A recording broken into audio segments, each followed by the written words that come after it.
up mga kaibigan? Welcome to another vlog, another video. Yes, it's still me and the one and only your vlogger Pody and bestie Mark Loves Green. Welcome back to me. Isang pagbablog. Diyos ko po, ngayon lang ulit nagkaroon ng pagkakataon na makapag-record.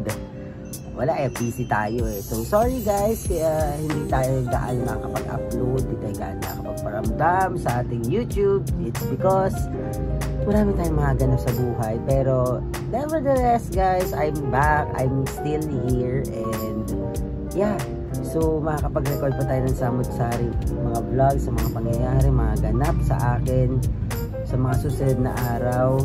So well, I'm trying all my best to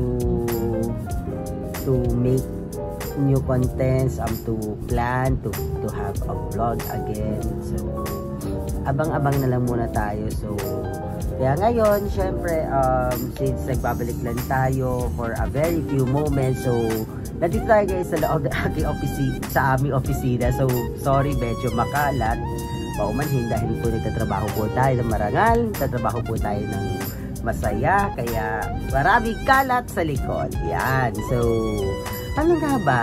So alam naman natin guys, malapit na. Ito na naman po tayo sa isang edisyon na Burr Months 2024. Ang bilis, no? Diba? Ang bilis na magba-Burr Months na. So ano nga ba mangyayari sa Burr Months ngayon? Siyempre, alam naman natin ang Burr Months tayo may pinakamahabang Pasko sa buong mundo. We have the longest Christmas in the Philippines. So start tayo September 1, tatapos tayo mga around 3rd or 4th week of January. O diba? Haba. So ayun nga, syempre alam naman natin na pagdating ng Burr Months, sumalabas na ang ating kaibigan, ang ating favorite man of Christmas. Favorite man of Christmas na si Jose Marichan. Yan. Syempre, ano ba? Alam naman natin pag pumasok sa Burr Months, alam naman natin na birthday ko na naman. Diyos ko po, tatanda na naman tayo mga kapatid. Ayan po, so tatanda na naman po tayo. So ano nga ba mangyayari sa birthday ko? Ewan ko na lang po. Gusto ko na lang po minsan tumambling. Tumbling! Kaya ayun, so kung ano ba mangyayari, ano ba magiging ganap ng buong Burr Months 2024, abangan na lang natin. Yan, so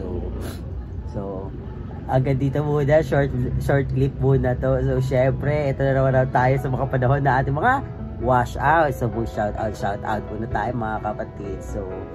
So shout out muna natin lahat ng mga taong umaantabay, yung mga nag-aabang, sumusuporta, nagmamahal sa isang Kuya Marky Loves Green, lalong-lalo na sa'yo, Rosaline.